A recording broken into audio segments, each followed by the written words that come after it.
Je suis un cadre commercial dans une entreprise privée ici à Dubaï. J'ai été dans une situation où j'ai été en contact avec des musulmans qui m'ont beaucoup parlé de l'islam et grâce à leur mode de vie, j'ai commencé à l'apprécier et à l'admirer énormément. J'ai posé une question hier ici qui a été correctement répondue, mais j'avais d'autres questions en tête et je ne pouvais pas accepter l'islam tant que toutes ces questions n'avaient pas été répondues. C'est donc un privilège pour moi de présenter une fois de plus aujourd'hui une autre question, après quoi je vais déclarer mes intentions et ma vision de l'islam. Voici ma question. Quand vous allez dans une entreprise, disons que vous achetez une nouvelle voiture. Vous prenez cette voiture sur la route et vous découvrez qu'il manque quelque chose à cette voiture. Disons que le klaxon manque. Je ne sais pas ce que vous en pensez. Est-ce qu'ils n'ont pas mis le klaxon? Ou est-ce qu'il s'est passé quelque chose pour que le klaxon soit absent? Je ne sais pas. En rapportant cela au monde dans lequel nous vivons, je veux demander si le monde entier, qui a été créé par un Dieu tout-puissant, quelqu'un qui est si puissant et l'être le plus intelligent du monde, a créé le monde. Nous y sommes entrés et aujourd'hui nous cherchons la paix, la paix, la paix, la paix. Où est passée cette paix? Quand le monde a été créé par l'être le plus intelligent sur Terre, est-ce qu'il a commis une erreur quelque part? Ou cherchons-nous quelque chose qu'il ne voulait pas dans son monde?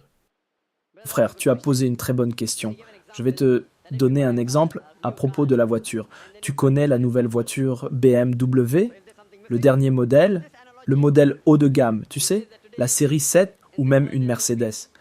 Et c'est une histoire vraie. Une fois, quand je voyageais avec mon ami, il a dit à son ami d'aller garer sa voiture. Alors quand il est allé à la voiture, il a dit qu'il ne pouvait pas trouver la clé de contact. La clé de contact. Alors il a téléphoné à mon ami et lui a demandé où était la clé de contact. Alors il a commencé à rire. Les nouvelles voitures n'ont pas de trou de contact. C'est la dernière technologie. Si la clé s'approche de la voiture, elle le détecte automatiquement. Vous appuyez sur le bouton, elle démarre. La dernière technologie. Donc, si vous êtes dépassé, vous ne savez peut-être pas qu'il n'y a pas de trou de clé dans les dernières voitures. Elles sont automatiques. Donc vous cherchez quelque chose. C'est très proche de lui. Mais il ne pouvait pas le comprendre parce qu'il ne le savait pas. Alors Allah exalté soit-il en ce qui concerne la paix, la principale source de paix est As-Salam. Allah exalté soit-il, le Créateur est la principale source de paix. Si vous ne pouvez pas comprendre le Créateur, vous ne vous approcherez jamais de la vraie paix. Il y a différents types de paix.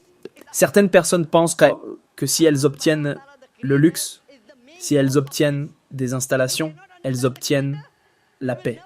Ce sont toutes des paix temporaires, pas la vraie paix. La vraie paix est la paix du cœur, la paix de l'esprit, la paix de l'âme.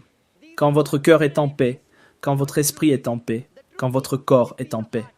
Et cela ne peut être atteint qu'en comprenant le Créateur. Alors, ces gens qui ne comprennent pas le Créateur, ils courent après des mirages. Tu sais, quand tu vas dans un désert, tu vois des mirages. Alors tu cours après les mirages parce que tu ne comprends pas.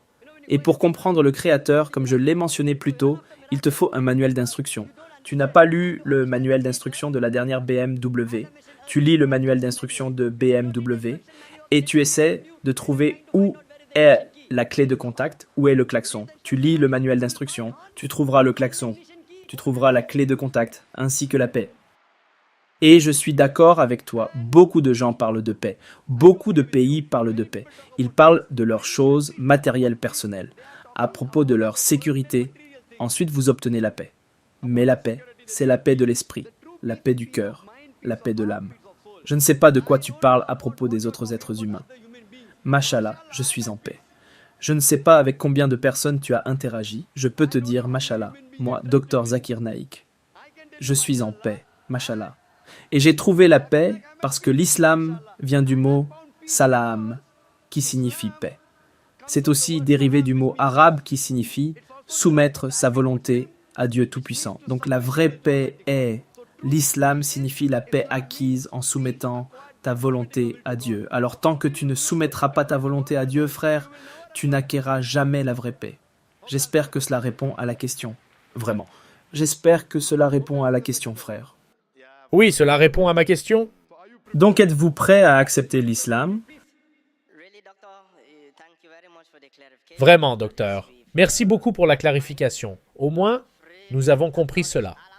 Je reconnais librement l'islam comme une institution d'apprentissage, comme une école où nous apprenons à nous améliorer. Donc, à partir d'aujourd'hui, je veux faire partie de cette école pour apprendre le bon mode de vie. Frère, croyez-vous qu'il n'y a qu'un seul Dieu? Oui, j'y crois. Croyez-vous que Jésus n'est pas Dieu? Oui, j'y crois.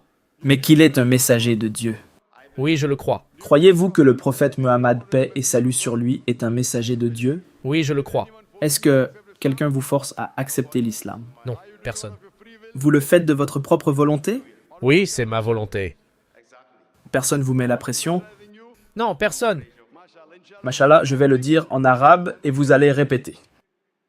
Ashhadu Ashhadu Allah Allah ilaha ilaha illallah illallah wa ashhadu wa ashhadu anna anna Muhammadan Muhammadan abduhu Abdul wa rasuluhu. wa rasuluhu. Masha'Allah, tu es maintenant musulman. Je prie Allah exalté soit-il de te guider davantage et, Inch'Allah, qu'il fasse entrer par ton intermédiaire davantage de non-musulmans dans la paix, dans la région de la paix. Et je prie Allah exalté soit-il de t'accorder le meilleur dans ce monde ainsi que dans l'au-delà.